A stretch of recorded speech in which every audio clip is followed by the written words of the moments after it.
Okay, shalom everyone. Live from the Golan. Thank you everyone for joining us. Uh, we're starting our third day now of webinars from the people of the Golan, from the Golan with love. And we're very, very glad to have a special night tour at the Talmudic village, at the ancient Talmudic village in Katzrin. Our guide will be Asher Smith, an educator, a tour guide. Asher, thank you very much for willing to go out at 11 p.m. when the park is empty so we can really get an exclusive tour. And we welcome everyone on Facebook Live, on Zoom, and on our YouTube channel, Golan Heights. Asher, the floor is yours. Thank you, Yaakov. I hope you can all hear me properly. First of all, I'd like to thank you for giving me the privilege and the honor to share with you all one of the pearls, one of the special places. The Golan Heights is full of them, but one of the most special archaeological ancient places that the Golan Heights has to offer, the ancient Talmudic village of Katzrin, or Gemara village of Katzrin. First of all, like Yaakov said, okay, my name's Asher. I was born in Mount Sinai, actually. Yeah, Mount Sinai Hospital, New York. And my family moved to Israel when I was a child in the late 80s.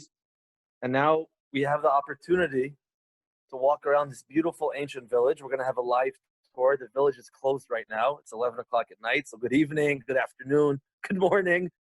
And so we got the whole village to ourselves.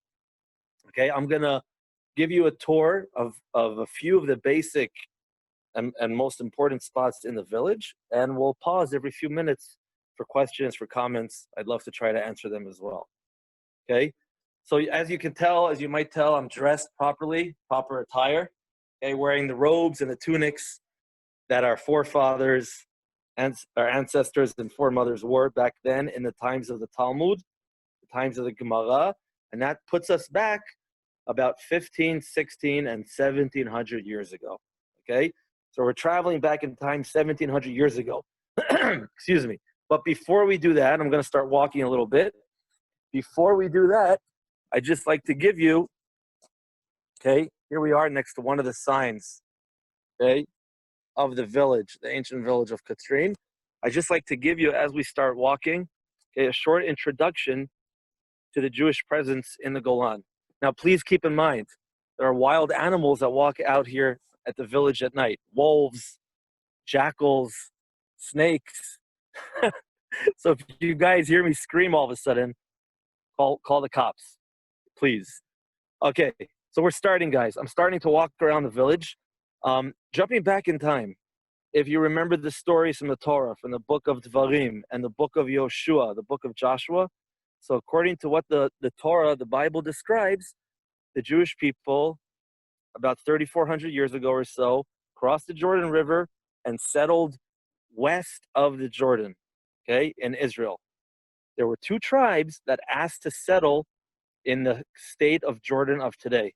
In what is Jordan today, there were two tribes that asked to stay there, the tribe of Reuven and the tribe of Gad. And it's a long and fascinating story, a lot of drama. Moshe agreed, and that's what they did eventually. But he threw in another half a tribe to this package, half of the tribe of Menashe. And Moses asked, do you guys hear that? That noise in the background? That was one of the wild peacocks that hangs out here. Please don't bother us too much. A peacock, guys, in Hebrew is a tavas, T-A-V-A-S, tavas. So getting back to Moses, to Moshe, and half of the tribe of Menashe, Moses asked half of the tribe of Menashe to settle in the Bashan, B-A-S-H-A-N. The Bashan is the old biblical word, okay, the old term for the Golan Heights as we know it today. And indeed, half of the tribe of Menashe settled down here in the Bashan until eventually, and I'm jumping ahead, of course, until eventually in 720s BCE, in the 8th century BCE, half of the tribe of Menashe with 9 other tribes were exiled by the Assyrian kingdom and kicked out of the Bashan, aka the Golan Heights. I know it's a little dark for a moment. We'll get light in just a moment. Okay, so half of the tribe of Manasseh was kicked out, and that's when the Jewish presence in the Bashan, the Golan Heights, came to a pause for a few years.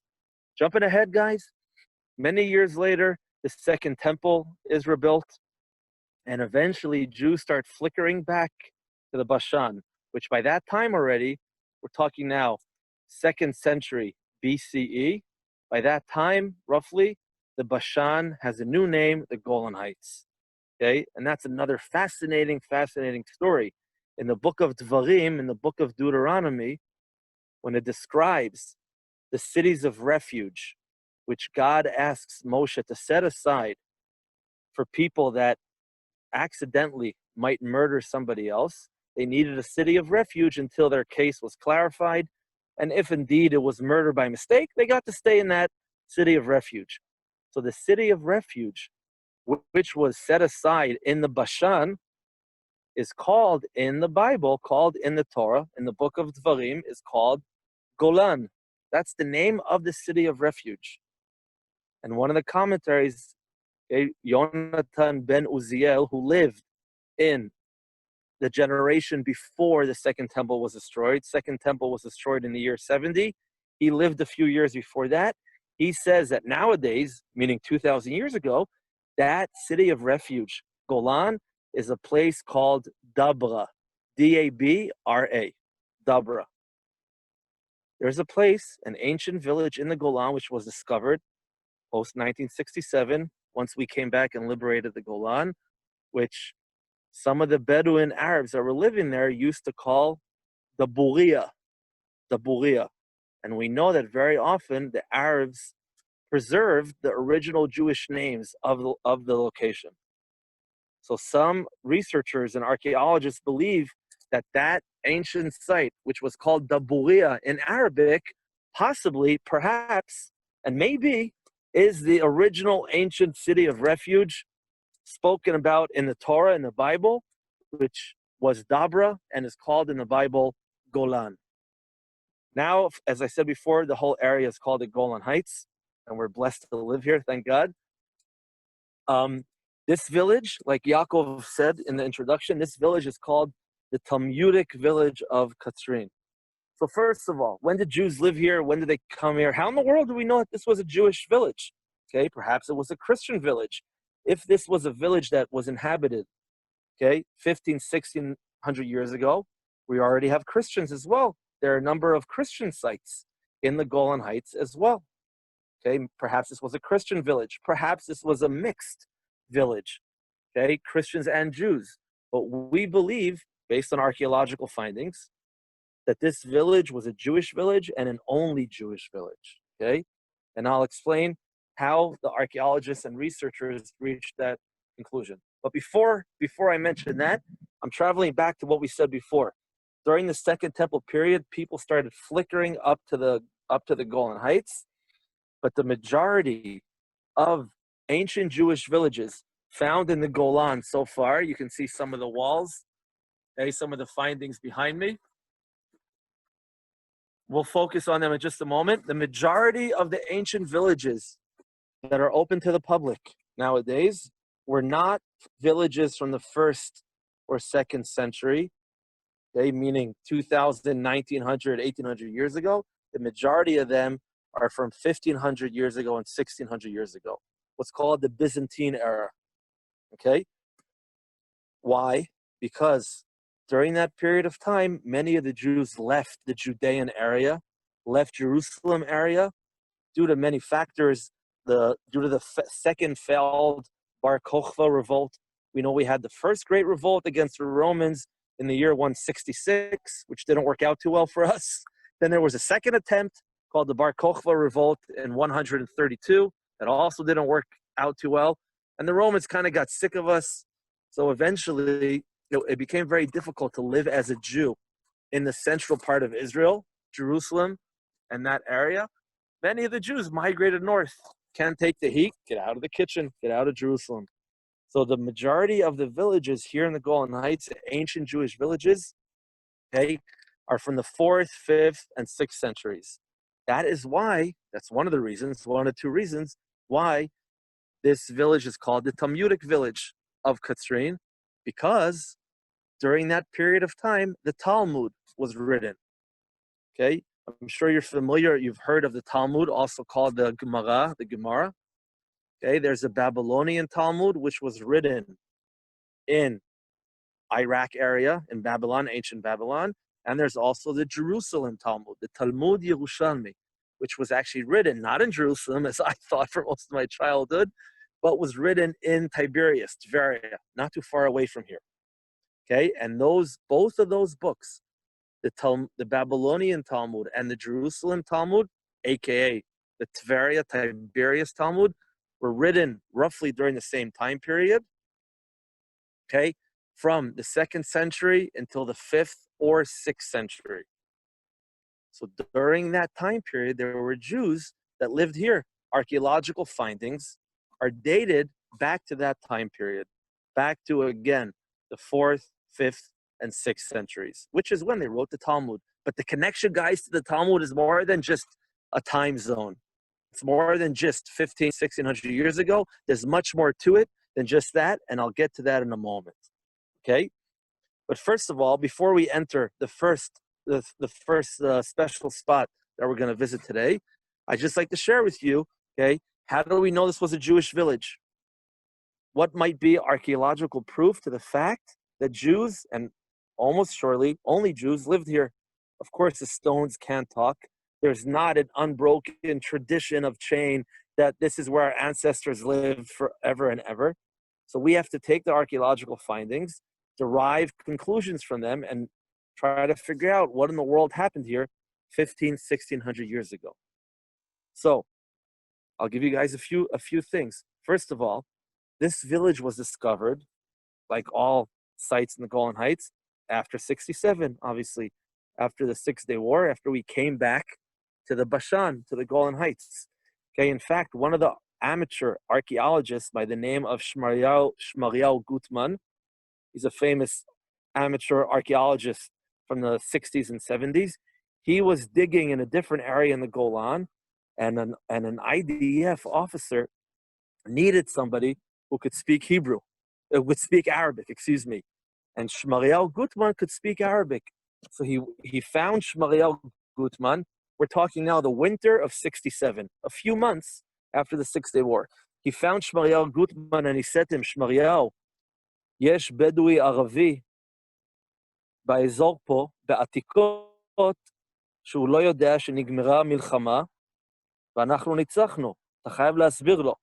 So what he said to him in Hebrew was, listen, Shmariel, there's this older Arab Bedouin guy who's living in the ruins not too far away from here, in this place, not sure what it's called, where it is, and he doesn't know that the war is over, the 6-Day War is over, and Syria kind of lost. So I need you to come with us and explain that to him in Arabic so he can know, he can join his family if he'd like to, his family that have moved to Syria. So Shmariel came, saw this older Bedouin Arab, and that Bedouin Arab said to Shmariel, he thanked him first of all for the information, and he told him that this site is called in Arabic Katsrin, which in Arabic means a palace or a fort, some kind of citadel, okay? Why did the Arabs call it that? Because of the beautiful pillars and structure of the building we're about to enter right now, okay? And this is the gem, I guess we could say the gem of the village, the beautiful public building, which part of it survived all the calamities, all the years, as is right now. I'm going to show you now the building we're about to walk into. It's very special, very fascinating. Before we walk into that, getting back to what I started saying before about how do we know if this was a Jewish village. So the Arabs called it Katsrin because that means in Arabic a big fort, a palace, a citadel. Nowadays we call this Katsrin as a derivative of that Arab word. We're not sure what the original name was of this village back 1600 years ago. There are many names of Jewish towns and villages floating throughout the Talmud, throughout the Gemara, and we're not sure where they are actually in Israel. Some places have been identified. But in order to really know what the name of a place was, you need an unbroken chain of people living in that area that have passed down the name generation after generation. And that was not the case here in Katsrin. When this place was destroyed, we'll get to that soon. So we call this nowadays Katsrin. And we know it was an only Jewish village for a few reasons. Number one, before we enter this nice structure, number one is during the digs that were done here in the early 70s and mid 80s, okay, what they found were fascinating things. Many, many different archaeological artifacts and also bones, animal bones. Now, which animal bones did they find? Some of you might be guessing this already. They found animal bones such as cow, sheep, goat, and so on. They did not find, I can't hear you guys, but I'm sure some of you might be thinking this, they did not find pig bones. And archaeologists know, and this is a general rule, that in villages which were only inhabited by Jews, generally speaking, there are exceptions, of course, generally speaking, there are no findings of impure, non-kosher animals, such as pig. Okay? And that was the case here. They only found kosher animal bones, dating back again to 1600 years ago. That's one of the ways that we know that this was a Jewish village. But more importantly, guys, the main way we know this is a Jewish village is because the structure we're about to enter right now, and I'm turning around, okay? Look at that. Check it out. Take a nice deep breath. I wish you guys were actually here in person so you could enter with me, but I'm trying to have you all in mind. This, guys, as I'm sure you're guessing, is the Beit Knesset, the synagogue, the shul, the temple. I'm entering now the ancient village, the ancient synagogue, the ancient Beit Knesset of Katsrin. And what I'm showing you now is the top of the gateway, the entrance to the synagogue. Okay, you can see beautiful carvings.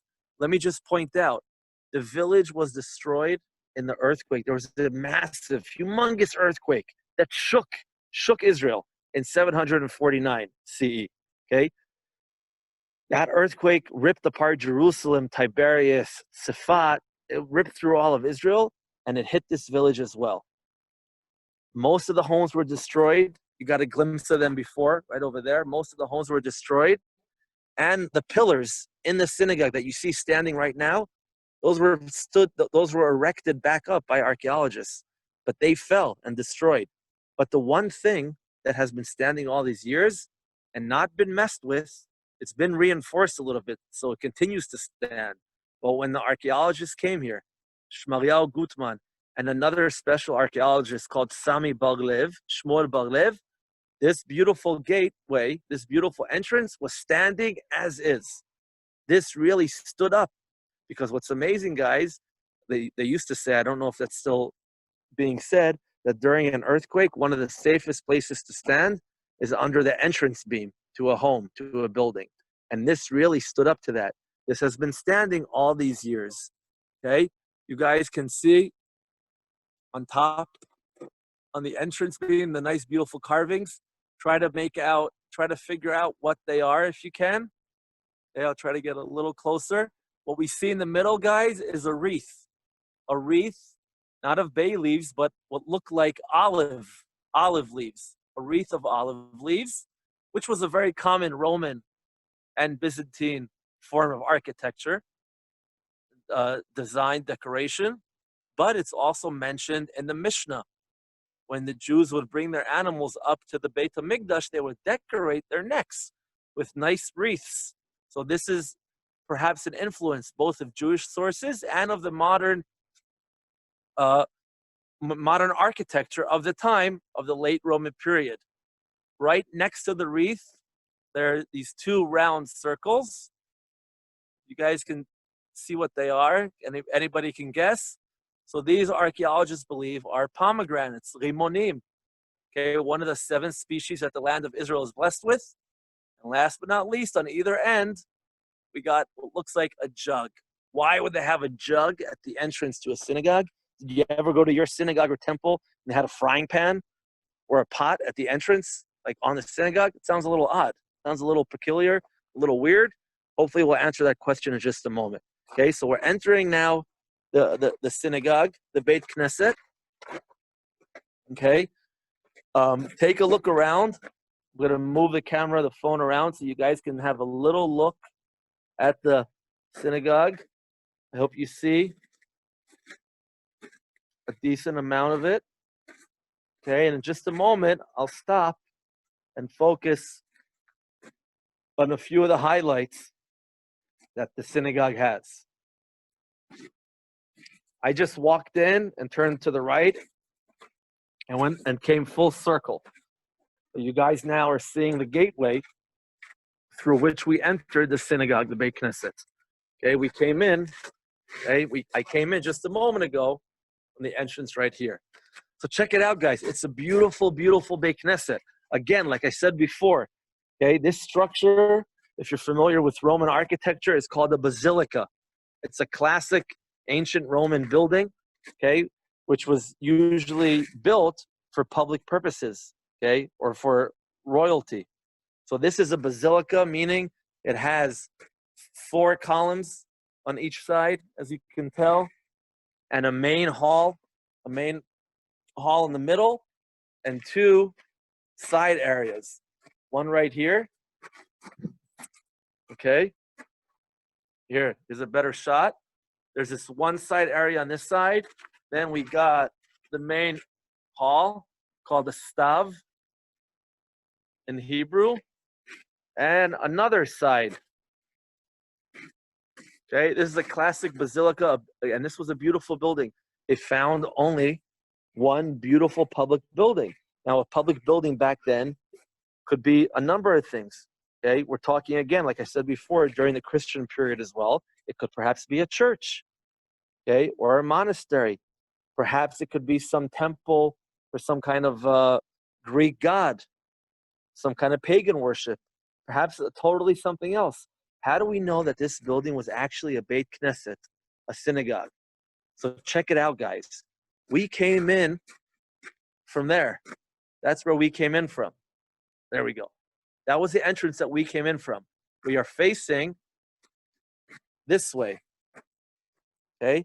This is the direction of service or prayer. Let's assume I don't know what this building is, if it's a church or a synagogue or something else.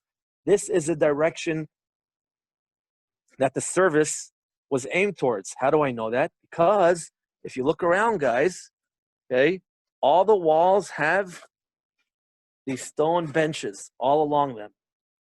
Okay, stone benches all along the walls on both sides.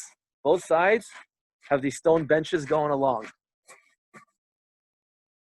Okay, there's one side of the structure which does not have any benches. And what does it have? It has some basis for some kind of platform, some kind of stage. Okay, let's see, it's a little better. It has what remained from the foundation of some kind of elevated area here, as well as foundation here for perhaps some kind of arch that was built on top of this and came all the way to the other side. Okay, here's the other side of it. It's a little dark, sorry. Okay, so this was a direction of worship or service, whatever you want to call it. Now, if this was a church, most churches are built in the east-west direction. Okay, that's how most churches are built here in Israel. Synagogues are built in Israel and all over the world. Synagogues that are built, of course, after the Second Temple was destroyed, because there are a few synagogues that have been found so far in Israel, about 10, that were built before the Second Temple was destroyed. And those synagogues do not necessarily face Jerusalem, but all synagogues, like this synagogue and like your synagogue, like your Beit Knesset, your shul, your temple, whatever it is, all other synagogues built after the Second Temple was destroyed are built towards the direction of Jerusalem. So those of you guys who are in the States, the United States right now, your synagogue is obviously built to the east. If you're in Australia, that would be a whole different direction. you're up here in the Golan Heights, and you could take a moment to look at your map, maybe, okay, of Israel, the Golan Heights is northeast of Jerusalem. If it's northeast of Jerusalem, then the direction of prayer, if this is a synagogue, should be south and a little bit to the west. And believe it or not, surprise, surprise, it is. This direction is south and a little bit to the west. And the entrance to the synagogue that we came in from a few moments ago is from the north, a little bit to the east. So that's the first indication that this faces Jerusalem direction, that this was a Jewish public building, a synagogue, a temple, a Beit Knesset. Second of all, okay, they found a few carvings, which are very Jewish carvings. Most of them were taken to the museum, but one carving was left here on the wall. Okay, what's a classic carving, a classic symbol of the Jewish people back then? Not the Magen David necessarily, okay, or at all, but there we go, the menorah. Here's one of the menorot that was found on the wall in the Beit Knesset of Katrin. They found another one, more beautiful, okay, more artsy, okay, nicer quality, and that was taken due to its value, that was taken to the museum. And when you guys come to Israel for a visit, God willing, may it be soon, you'll be able to see it in the museum. They left the more simple menorah on the wall, okay? That's another sign. This is a synagogue. Had it been a church again, there would have been other symbols like crosses and so on, okay? So those are two of the ways that tell us that this was a Jewish village, a Jewish synagogue in a Jewish village, like I said before, okay? If you guys look around, I'm going to take questions just a moment if anybody has any questions. Okay, if you guys look around, there are the 8 pillars again, but of course the pillars fell during the big earthquake of the 8th century, 749, and archaeologists put them back together and erected them more or less in their place. Now, only 4 of the 8 pillars are original, the front 4 ones. Okay, this is the first front one. Okay, this is original. This one as well. You might, if you can look closely at the stone, it's made from the basalt stone, bazelit in Hebrew, which is volcanic rock. There are a number of volcanoes in the Golan Heights. So this stone is indigenous to the Golan Heights. Okay, bazelit. Okay, so these were the first 2 original. These 2 pillars are made from cement because the original pillars were shattered too much in too many pieces. So archaeologists decided to reconstruct out of cement the back 4 pillars, okay, while the front 4 pillars are all original. Okay, you can take a look. Hopefully you see the top of the capital, the top of the pillar. This is, again, Greek architecture called an Ionic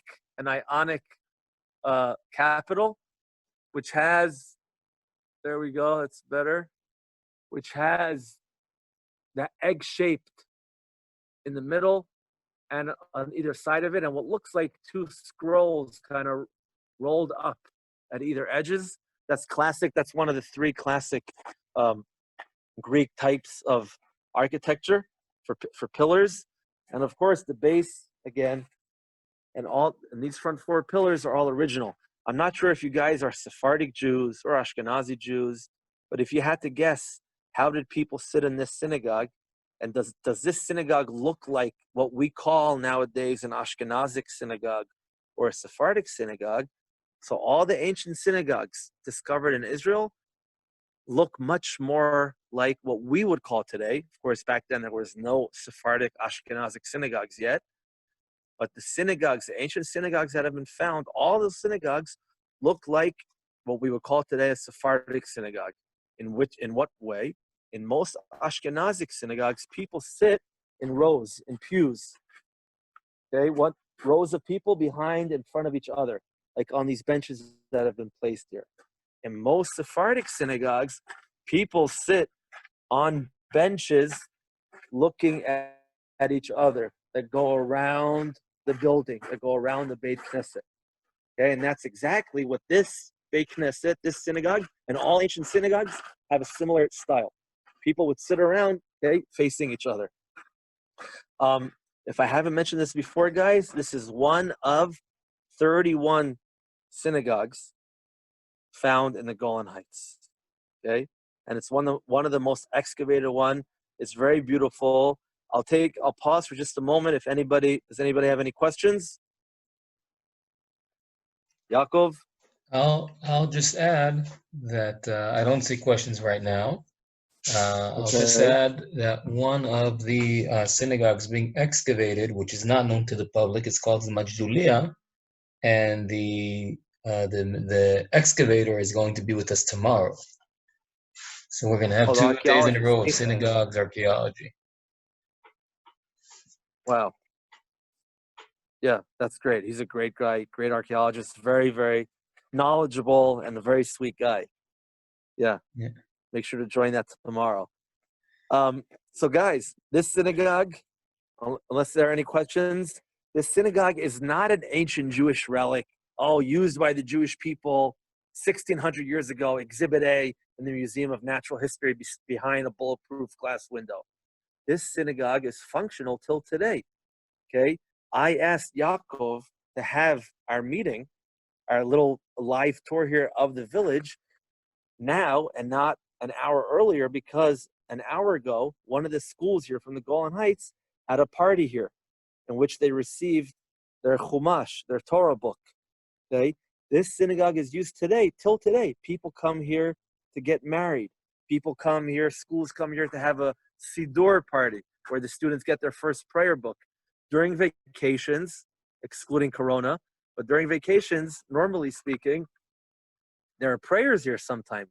During the holiday of Sukkot and the festival of Pesach, Chag Pesach, there are prayers here daily. And hundreds of people come with musicians. It's live and vibrating.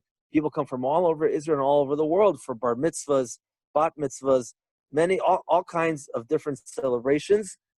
And the synagogue is waiting also for you guys to come. So remember, when you can get on a flight to Israel and get to the Golan, there's a lot to see here. Make sure to leave an hour and a half or two, okay, for this beautiful Beit Knesset, for this beautiful synagogue. Okay, I will say one more thing about the synagogue. It used to be covered with a beautiful, colorful mosaic floor. Now what we got here is just gravel.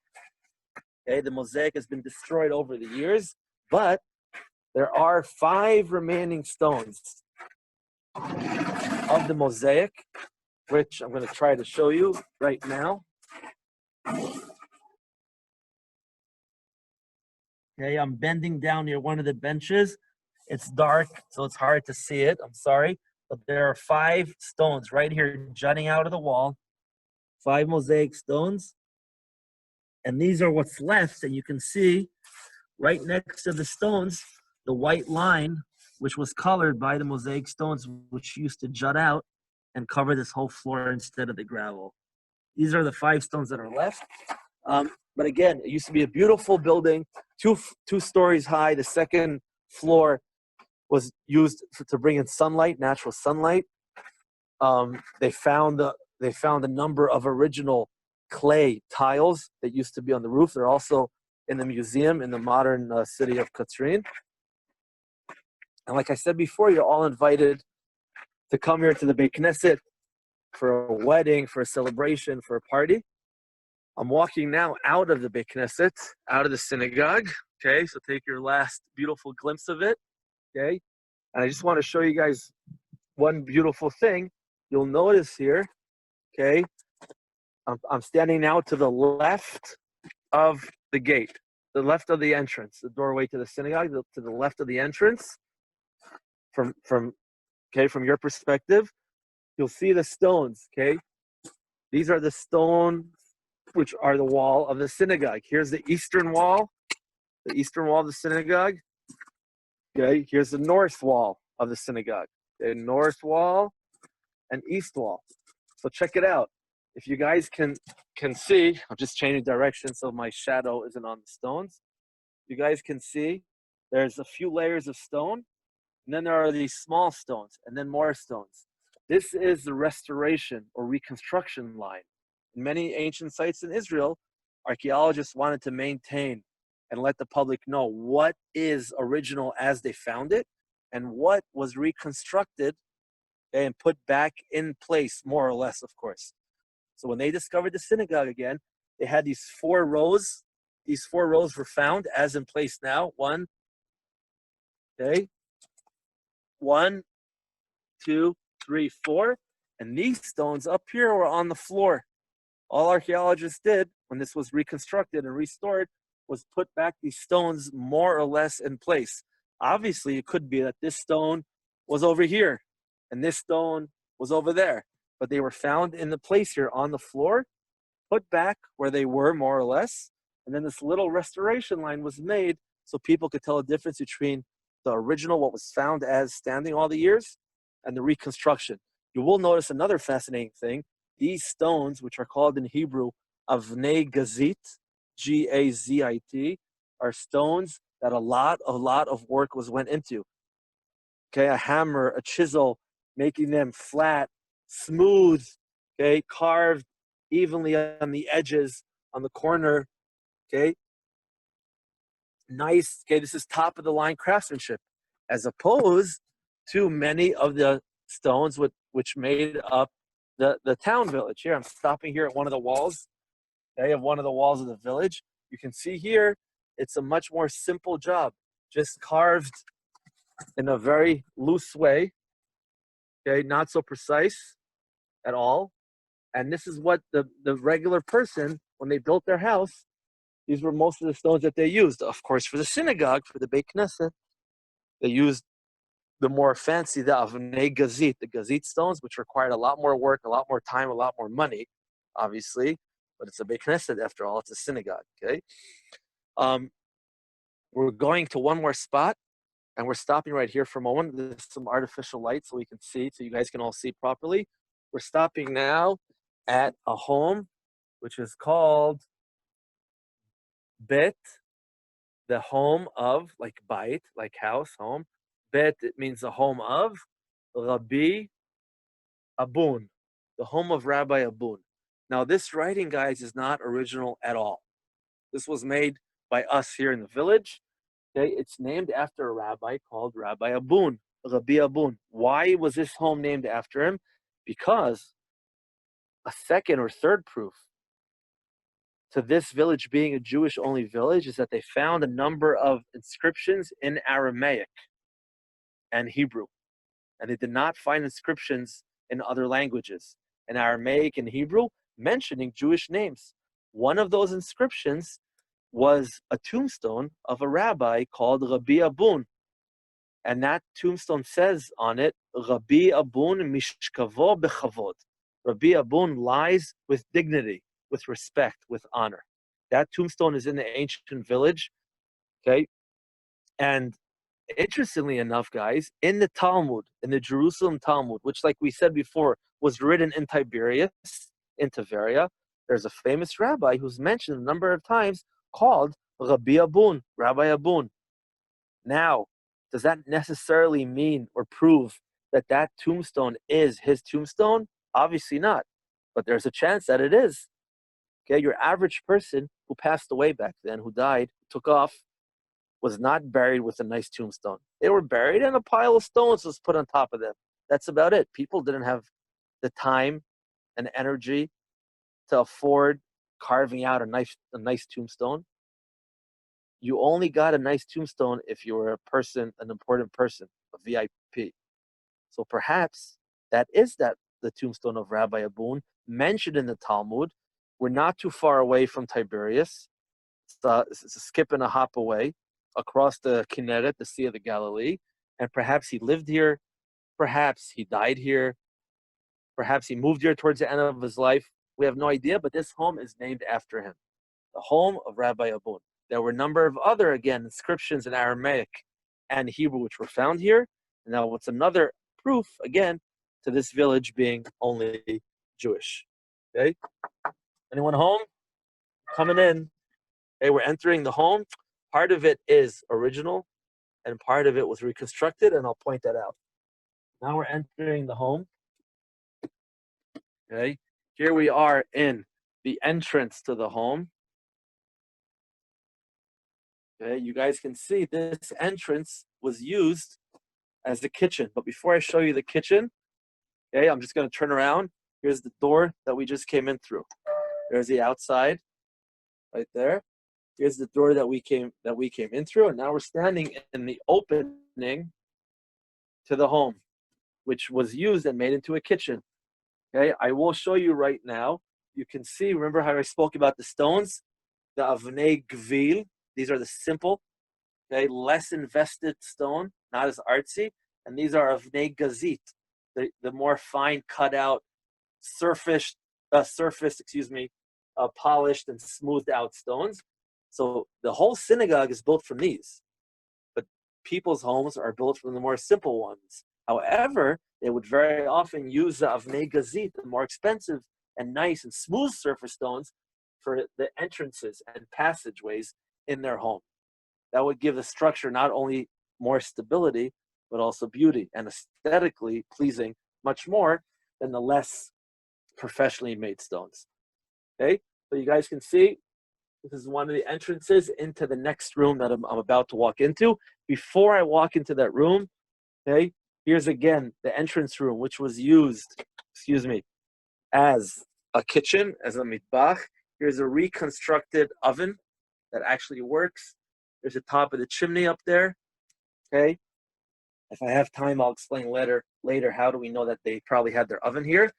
Right over here, we have Avnei Rechaim, a grinding stone, which was found minus the wood. Wood usually does not survive all the years, but this grinding stone was found here in the village, okay, which was obviously used to grind grains of wheat into flour.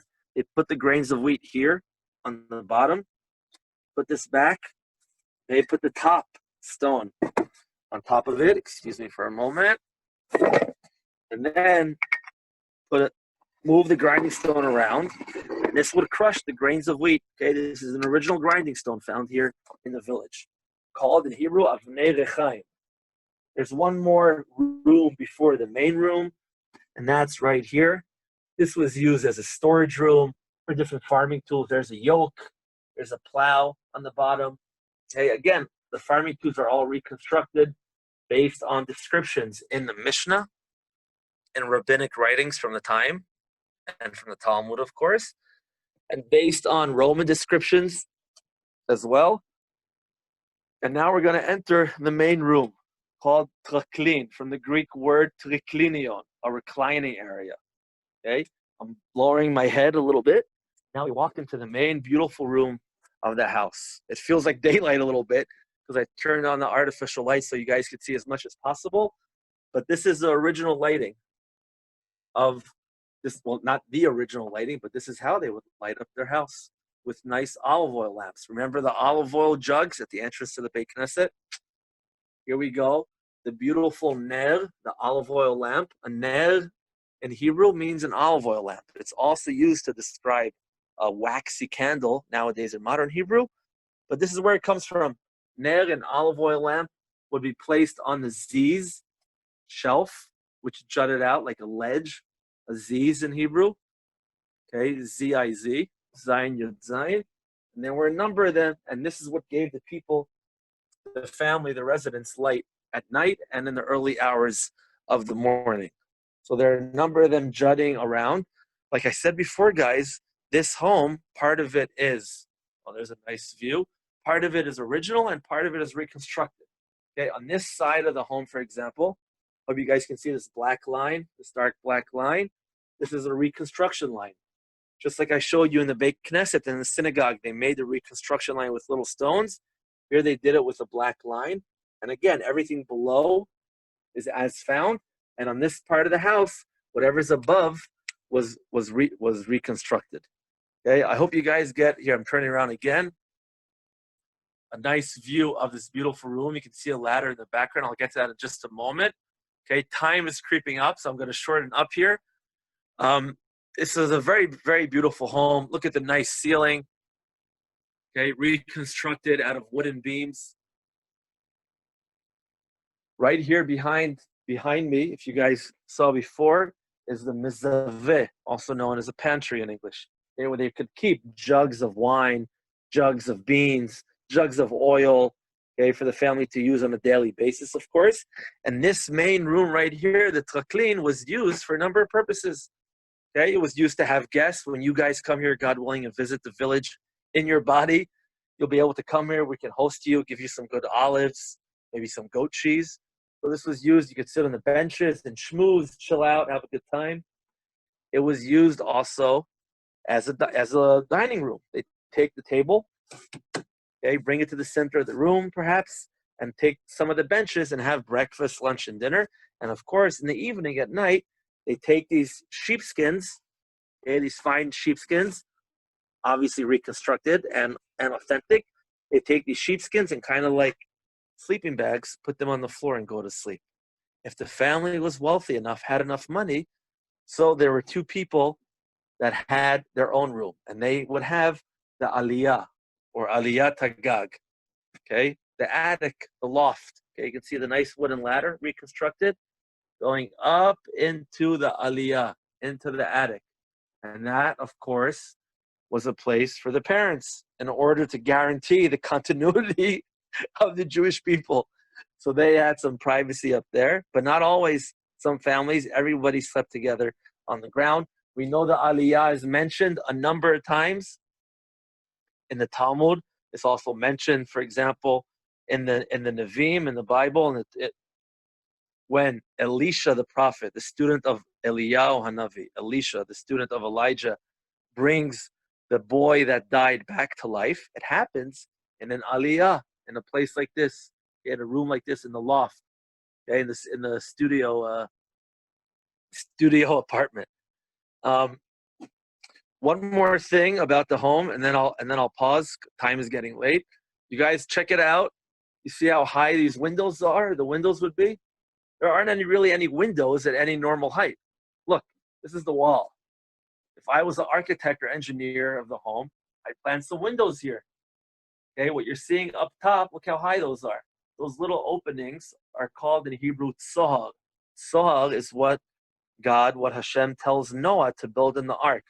According to one of the understandings brought by Rashi, the classic Torah commentary, a tsohag was an opening for light and air.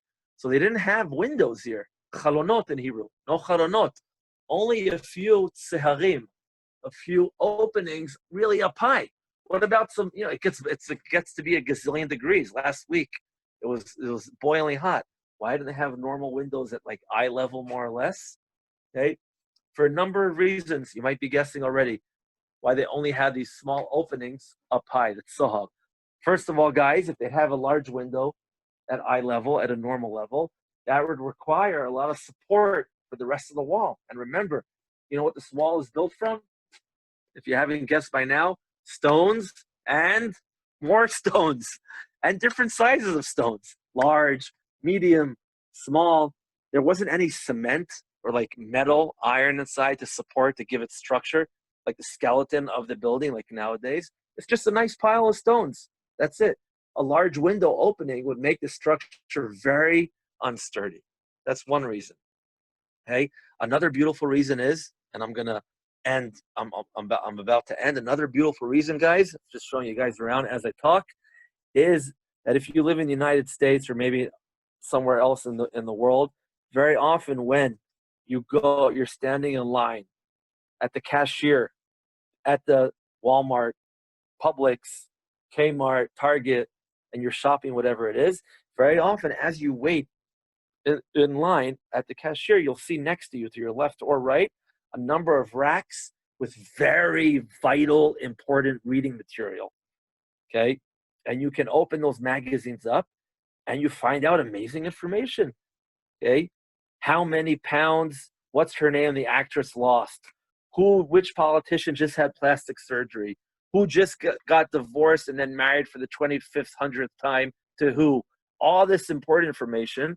What's their name look like in a bathing suit on the beach, as famous actor or actress? All this information, that's what, once you've digested it, you feel better, invigorated, positive. You're ready to greet life with open arms and hope in humanity. So guys, the people living here back then did not believe in this principle. And instead of caring what the neighbors look like and what they look like and how they behave and how they speak to each other, they decided to focus, and this is part of Jewish law actually, they decided to focus on each family. We learned this from the Torah. When Bilam wanted to curse the Jewish people, he saw that the entrances, the doorways to their tents did not face each other. Every family focused on themselves and not on the neighbor's car or the neighbor's donkey or mule or camel. Every family, the attention was inside, not outside, not what the neighbors look like or say or behave and so on.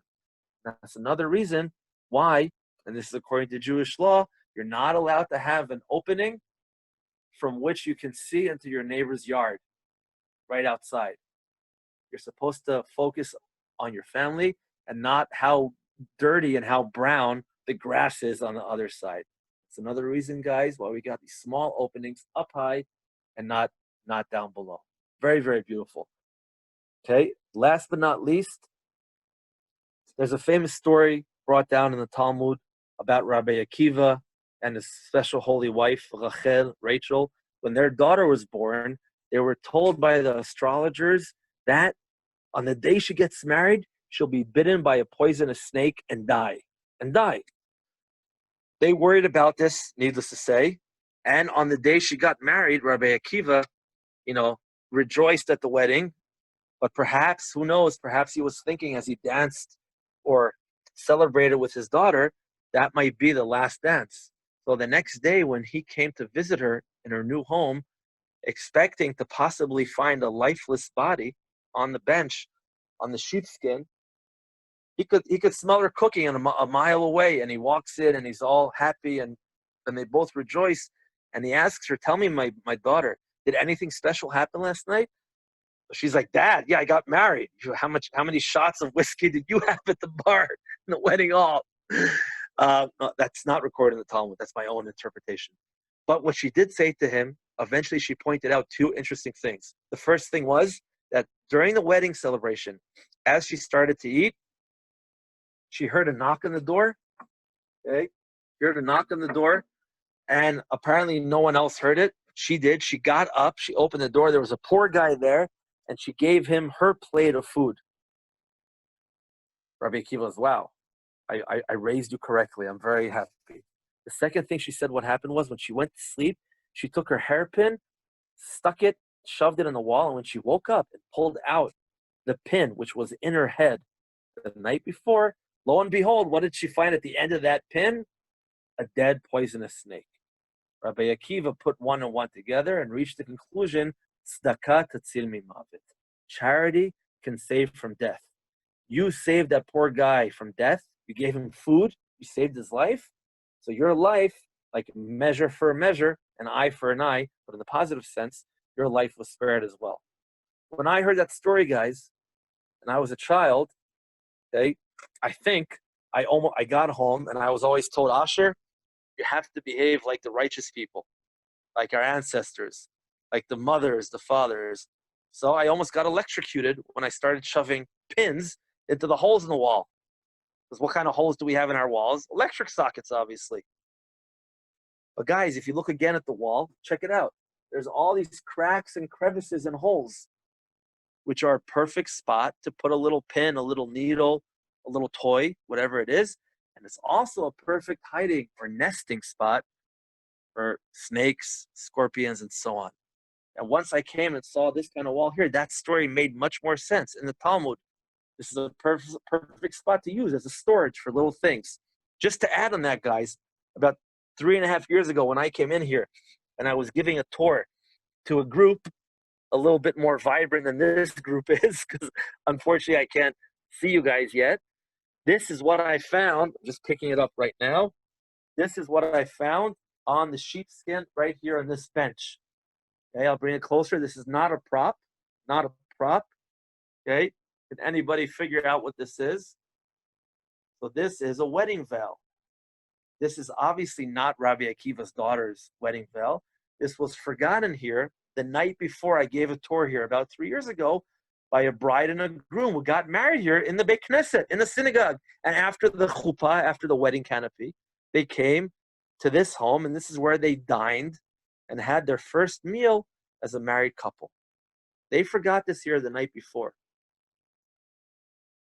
I've tried to return it, don't worry, and it's still here in the village waiting for them. But when I saw this on the bench with these pins that the bride could use to put in her hair, which story did I remember right away? The story that I just shared with you guys. And I went over to the wall and shoved it in just like that. Okay? And that really gave so much life and understanding to that beautiful story, which happened to Rabbi Akiva's daughter. So I've passed the time. If there are any questions, I'd love to take any questions and try to hopefully answer. Feel free. I just want to bless you all to really be able to make it here to this beautiful village.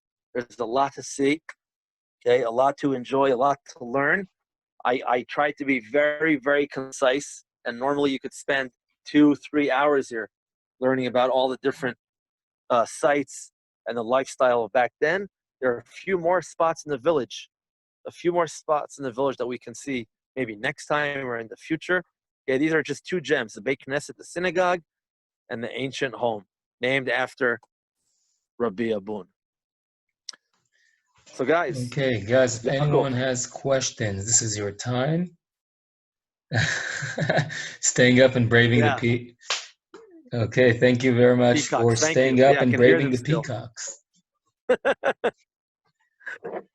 Okay, this was great, so you don't have to apologize for overdoing your time because, you know, if I didn't say anything, that means it was interesting. And it's always great to hear you. Thanks, I'll just Yaakov. say, you know, we've been discussing in the past few days, from geopolitical talks to historical talks, just the connection of Jewish people to the Golan from the times of the Bible through everything you described. So this was really bringing it to life and really reminding us all that we have your deep roots. And as yesterday Michael Evanes said, now our job is to earn it, to make ourselves worthy to be part of this chain of generations in this beautiful land. So thank you very, very much.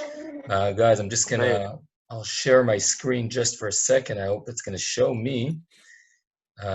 We have something similar but different tomorrow. I'm gonna share with whoever's here. Tomorrow we're going to be in a site that is not known yet. It's an unexcavated site, or it's being excavated right now. So who knows, maybe in 10 years from now, you know, Asha or someone else will be giving us a Zoom talk, if Zoom is still around, in this new tourist site. We're gonna meet Michael, who's the head excavator at Majdulia, a Jewish village from the Roman period. And he's actually excavating now a synagogue from the Mishnaic time. So stay tuned. We're going to post it on Facebook. We're going to, of course, publicize all over, and we hope to see you there. Guys, thank you very much, and thank you very much again, Asher, and Laila Tov. Welcome, Laila Tov. Looking forward to see you all in person here in the Golan. Amen. And we're going to put your contact info at the end of the video. We're going to put it on Facebook. We're going to put it on YouTube. So when y'all come to Israel, of course, you're welcome to contact Asher. Great. Call too. Bye-bye. Laila Tov. Bye-bye.